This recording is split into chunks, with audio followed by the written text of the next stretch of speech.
This is Ramona's Gift to Music, the podcast where we connect with individuals who are committed to making a positive impact on the musical lives of youngsters. Hello, I'm Michael Cuellar from Ramona's Gift to Music Foundation. I'm excited to be here today with Steve Pisani of Michael Kelly Guitars. Steve is not only just a great friend of ours, but a great supporter of Ramona's Gift to Music, and we're excited to have you here today, Steve. Great to be here. Thank you. I really appreciate you being here. Thank you. You know, Steve, we there's so many different things we could touch on, but just to get things going a little bit here, you know, Ramona's Gift to Music, as you know, we support children in music and bring the gift of music to children locally on Long Island and in other states as well. Just for your own experience, how did you get started in music? What drew you to music as a child? Do you remember when you first started in music? Wow. Yeah, well, I could go let's get it up to how I started in the music business real quick.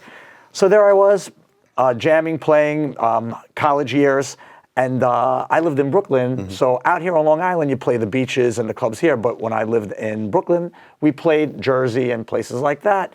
Anyway, we were doing a gig, and a travel gig, and they were moving the equipment off the truck. Bam! Breaks my nose, I'm in the hospital. I couldn't go back to college because my family's educators, so I was studying to be a music teacher while I played. So there I am, broken nose. So my mom, who was my best friend, Mrs. Brady, Mom, she said to me, well, what are you going to do till college starts again? I go, Ma, no problem. I'm jamming, I'm teaching, I'm playing. You should go down to 48th Street and ask for a job. They like young kids like you, young guys like you. I go, you think so? Yeah, they like college guys. Go down there. I went down there. And I went into Alex Music. Mm-hmm. Alex was right next door to Sam Ash. Mm-hmm.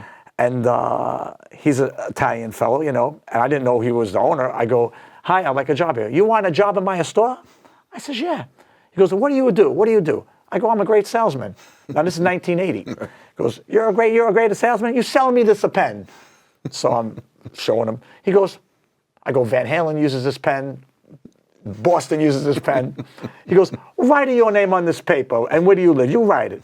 I go, Steve Pisani, Brooklyn, New York. Are you Italian? Yeah, you're hired. Bam!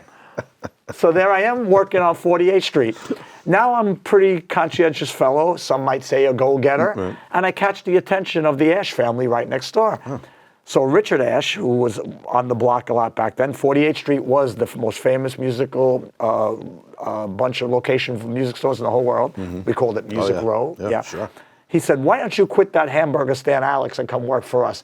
I go, Richard, I'm with them a while, you know, I can't. Finally, one day he comes to me, he goes, guess what? You're working for me. I go, what do you mean? We just bought the hamburger stand. Oh, get out of here. And that started me at Sam Ash for these 30 some odd years. Right. Whatever. Yeah. Really? So that's how I started, because I could sell a pen. Were you first drawn to the guitar, or was there other instruments before that? I started on the drums. Right. But it was hard to sing and play the drums. So really, I picked up the guitar later, like I was 16. Oh, really? Because my sister played. Okay. So then I started playing, and then, you know, my mom gave me great advice. She goes, your life's going to get easy when you realize that you sell guitars better than you play guitars. I don't know about that. So, yeah. I don't know. You're an excellent guitarist. I've heard you plenty of times, and you're an amazing guitarist. You really are. I appreciate it. So you start with Sam Ash, right? I mean, now Michael Kelly Guitars, and which is interesting. I was looking on the website, and I love your title. It says idea maker and head honcho. Yes. I think is what's listed as your title there, right? Yeah. I love that. I had nothing to do with that. That's a great. That's a great title. Yeah, that's a great. I guess someone's spying me, and that's what they saw. You know. How do you lead into? How do you transition over to Michael Kelly? How does the? Okay, real quick. So I'm at Sam Ash for a 30-year period. Right. I'm on 48th Street from 1980 to 2010, and I'm just rocking, and I'm selling the most ever in the history of Sam Ash, $6-7 million a year, and I'm loving it. I get a call from a gentleman who works with the owner of Arizona Iced Tea, and he bought the name D'Angelico Guitars. And I remember someone bought it. Anyway, he said to me, listen, we have a bunch of guitars. Could you help us sell them? So I go, where are they? Colts Neck, Jersey, you know. We have 60 of them. Can you help me sell them? As a favor, can you help me? I says, well, you know, let me take a look at them. So I take a look, and about 10 of them are missing some parts, but the rest I could sell. So he says to me, listen, sell them. How much can you sell them for? I go, $1,000 a piece. I'll call some of my friends overseas and we'll move them. Because you could sell 50 guitars in a couple of weeks. Right. I said, yeah. I made a few calls. I helped out the customers, sold them. He was amazed. He said to me, hey, what do you want? for doing this compensation. Right. You know what I told him? Nothing. You know why? Because he asked me for a favor. And when people ask you for a favor, you try and do the right thing. Sure. Knowing he's a very affluent man, and he would buy some guitars for me at Sam Ash, and down the line he has a lot of affluent friends, and it would all be good. Anyway, before you know it, he has me down to his home in Boca a couple of times, and he said, "Why don't you, run D'Angelico guitars?" You know, I told him, "No." You know why? I'm happy at Sam Ash. I love Sam Ash. Just loved it. It's a long history there. Oh yeah. Finally, another private plane, I go down, he goes, "How about you become partners in D'Angelico guitars?" I go, "You got it, brother." So now I find myself partners in D'Angelico guitars for 7-8 years, and I'm enjoying it, building up that brand from a couple of models to where it is now with a great team and a great brand, D'Angelico. And at the NAMM show, ironically, where we see each other, the Ash family came over and said, "Listen, we have some news. We're thinking about buying Michael Kelly, but we really need you to come back and run it. You become a VP." I was like, wow. And D'Angelico, quite frankly, is more of a jazz guitar. They're beautiful guitars. But Michael Kelly is more of my vibe. And also, to be back with Sam Ash, that's my family. And we always chuckled later that I was always going to end up back there at some point. So I left D'Angelico on great terms always, and we wish them the best and all that. And then I find myself, it's been about 8 years back at Michael Kelly. Right. That's amazing. That really is.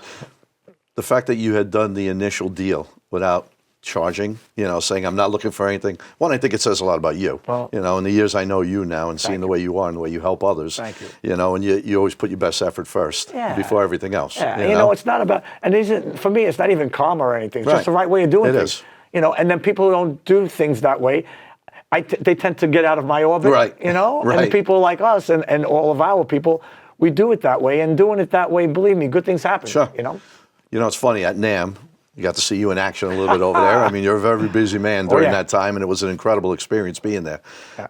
Someone said to me, Steve is friends with everyone. He is everyone's friend. Which is a great compliment. It really is. I mean, beyond the connections of the people that you know and some very big names in the industry.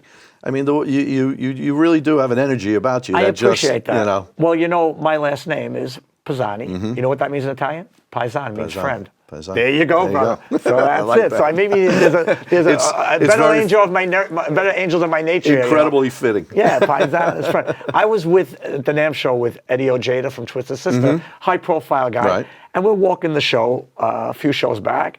And walking, and people, "Hey, Eddie," and Steve, and he goes to me, "Who's the rock star around here?" I go, "Well, this is my element, dude." No, you are definitely well known. You have friends. You just have that nature about you. You really are. It's a wonderful gift to have. It is, and you share it with everyone around you. So at Michael Kelly right now, do you have anything new going on? Are there some exciting things that are happening? Really exciting. What we're working on, first of all, we have the new professional Pinnacle basses. We started with just 2 in a natural burl. Now we have them in several colors. We have lefty, we have 5 strings, we have fretlesses, and they're being launched this week. So this is apropos. Really? Yeah, we're really excited. They're excellent. We pre-sold 50 already. Really? So that's exciting. Then currently in the design phase, I'm working on a series of Michael Kelly guitars from $175 to $399. Right. So a little more of a sweet spot for the people who want to buy something a little less. But with all the Michael Kelly exciting features and quality. So right now we call it CAD drawings. I'm in the CAD drawing stages. And then we get the samples in. Then I have some of my famous friends try them out. We sent some to Jeff Baxter, who you met, from the Doobie Brothers. Absolutely. We get some to Randy from Zebra, and some of our artists for the basses, like Les Jansen here on Long Island. And then we QC them. Then we wait. We call that the evaluation process. Once they pass, and then we can put them into production. So how long does that process give or take from conception sometimes to once it's in? Let's say, I'm doing this a long time, so hopefully the first round of samples are pretty much there. And then if it's only a tweaking, then it takes 3 months to program the machines, get all that going. Then and to get the first shipment, then on a container it takes a month. And then there's customs and all these things. So to answer your question, 4 months if it's all going good. But if not, now I have such, like you said, these factories I've been working with since I was a little kid. I used to work with these people's parents, and Right. now they're running it. Right. But we get pretty close, and if it's just a matter of a little adjustment, it's good. Right. But sometimes we need to overhaul the design process. Right. But I enjoy it. It's a lot. I work most nights because the factories at 8 o'clock at night is 8 o'clock in the morning there. Right.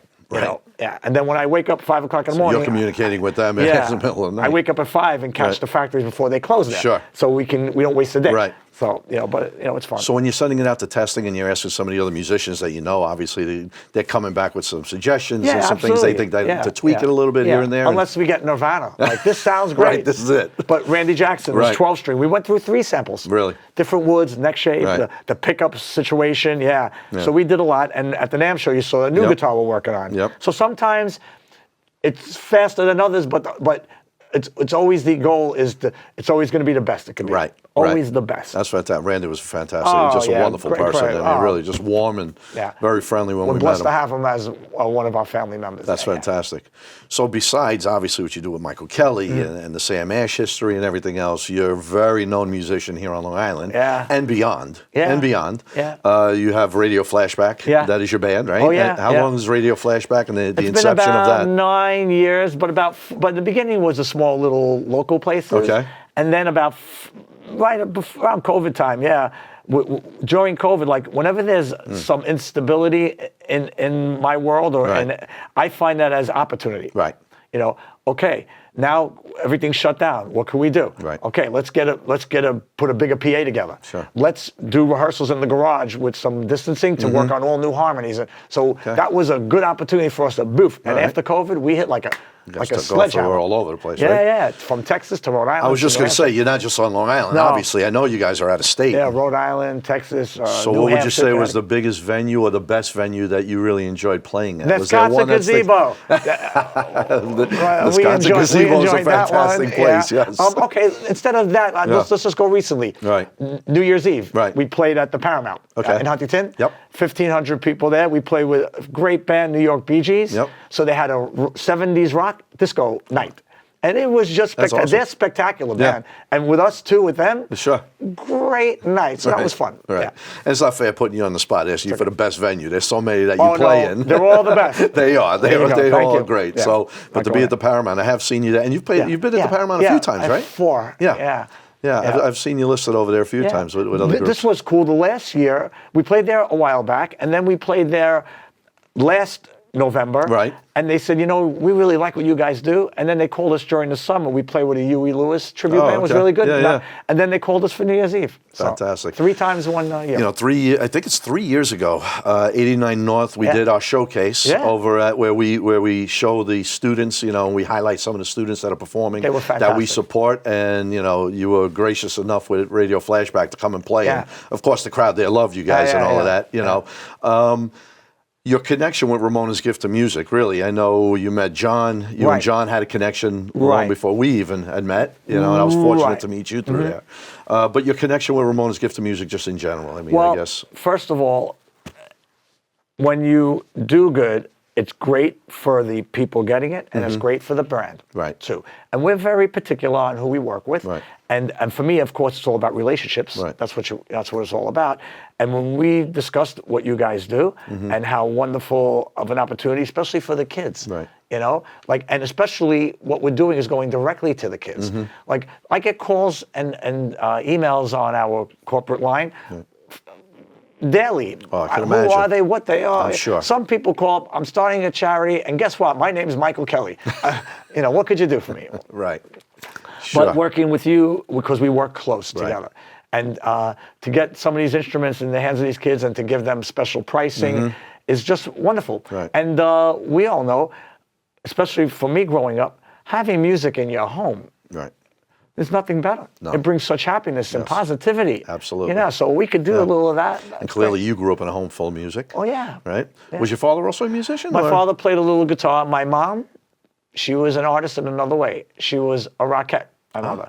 So she used to tell everybody, I was a rockette and my son's a rocker. That's awesome. Yeah, my sister plays Rockettes have a 100-year anniversary. Yeah, They're just celebrating. Niece and nephew play. My nephew is a great musician, drums and guitar. My niece plays keyboards. They sing on key better than Uncle Steve. Right.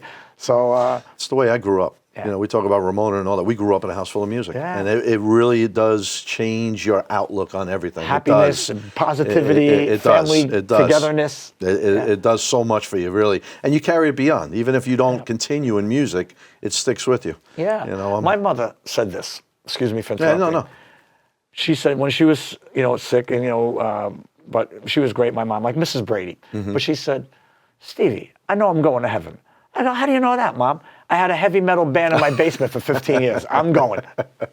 You know, it's funny. I think every parent of young bands are hauling equipment. I remember my parents helping us haul equipment in a band I was in high school, rocking around Long Island. Oh, yeah. My dad, he's great. My dad used to say, "Listen, all you guys, you're glorified moving men." That was his thing. I go, Dad, you're right. It does make an impact, though. It's an incredible. It's memories that stick with you forever. And I'm still playing. Yeah. My sister calls the other day. She goes, "What's going on?" I said, "This is last week, Monday." I says, "Well, I got a couple of new guitars at Michael Kelly's Sam Ash I'm working on." Right. I says, and then we made a sale, a bunch of basses. That went really good. I got band practice, vocal practice on Thursday, and we got the gig Saturday night. She said, "Not much changed for you the last 40 years." It hasn't changed. You're constantly busy with something going on. All good things, though. That's the best part. Listen, what was fantastic that day in particular was that the kids got to see a professional band. Yeah. And that's really what we wanted them to see. They had the opportunity to see your group, which is phenomenal. Thank you. And they had an experience of what the future could be for them and what they're working towards. Right. You know? And they were fantastic. They were so impressive when they played, and a little nervousness melted right away. Yes. And the reaction, they were just fantastic. And that means I love that. I love seeing the kids play. Like, I'm so happy because if you take a look, any town, let's take Long Island. Right. What do you see? School of Rock, music school. Right. So somebody's going to these schools. Sure. That means we had that lost decade of like electronical music. Yes. Now it's coming back. And I think the parents, people our age, we love Zeppelin, we love Van Halen, we love Kiss, we like Foreigner. These kids are playing that That's stuff. what they're playing today. Yeah. It's amazing. It's well, they didn't have fantastic. much to copy off of, so they appreciate the music that we grew up to. Yeah. It's really fun to watch. Yeah, absolutely. So let me ask you something. Besides Radio Flashback, do you have anything else going on in the music world with yourself and things? I have one more project I got involved with. Yes. We just had our first gig, and it was sold out, ironically, at 89 North. Okay. New York to Boston, and Midnight Toker. It's a Steve Miller Boston tribute, and the band is just a monster. We're only going to play selected shows because we all are in other very popular bands. Right. So Strawberry Fields Right. and Make Me Smile, Chicago band, Vinyl Revival. Right. So of course also Liverpool Shuffle. So we got a lot of popular bands, but we are starting to get bookings, so we will get those great shows. Like we just got booked yesterday to Daryl's house. Oh, you did? Yeah, upstate. Fantastic. Yeah, in May 15th. Yeah. So we'll do some of those. Sounds like a road trip for us. Yeah, a little road trip. You guys got to come. Absolutely. Yeah. You can get in for free. So, so that's been a fun project. Right. It's been a lot of work, that project. Sure. But the gentleman running it, Tommy from Vinyl Revival, he said, "Steve, you'd be the perfect fit. Right. With your 70s style playing, and I love all the guys. Sure. And we sound good. That's so awesome. it's a kind of cool little project." All right, so obviously Michael Kelly Guitars, people can look up and find more information about Michael Kelly Guitars, but how about your band's Radio Flashback? Right. You're on social media It's websites? easy. Radio Flashback Band on anything.com, Facebook, just Radio Flashback Band. Okay, how about the other bands? Are they set up yet on some social media that too? one is or? New York to Boston. New York to Boston. Yeah, thank you. So we'll have to make sure everybody knows about it. Oh, So yeah, if they yeah. look out Check for it out. and come check it out because summertime's coming and everyone's ready to especially be outside. We have so much fun with the outside enjoy shows. some good music. Yeah, it's so much fun. I use my Michael Kellys too. I have a couple of special designs that I've been using. And that's fun. But I love seeing the customers at the shows. We had a show out in Southampton, and a few of my customers were there. I haven't seen them for a while. "Stevie, wow, it's great that you're out here playing. We knew you. We wanted to come see you." I go, "Great." They said, "We noticed you're using a couple of Fender hot rod amps." I go, "Yeah." I go, "First of all, we play on that showmobile thing." I go, "First of all, there's a lot of options with them. They're not big, but they're loud as hell." I go, "And the most important thing, every studio has them. They're reliable." Great. Second song, Tommy on drums says, "Hey, I smell something." Boom! Both amps blow. Get out of here. Did it really? From the generator. I said to myself, that's what I say for being there reliable. I am sure if you haven't thought of it already, you could write a book probably on just your experience in the music world and the things that have happened on stage and everything along the way. And for me, being on 48th Street, the Mecca, for 30 years in the same spot, you know, and I'm kind of similar vibe I've always been, you know. So the people who come and go and the people you've met throughout it all. Yeah, it's a lot of fun. Anything else maybe that you wanted to share with anybody that just to follow up on you? Yeah, everybody check out, first of all, Ramona Music. It's a fantastic situation, and anybody who gets involved would be happy that they did. And it's just, when you do positive things, it's just a win-win for everybody. So look into that. It's great.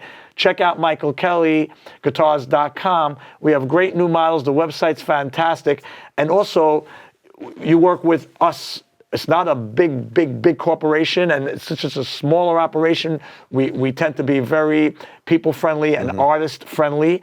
And Radio Flashback, you got to come out and see us, or New York to Boston, because it's a lot of fun, and it's a great way to spend a summer's night watching us rock. 100%. That's perfect. Steve, I really appreciate you being here. It means the world to us. Thank you for sharing some stories with us.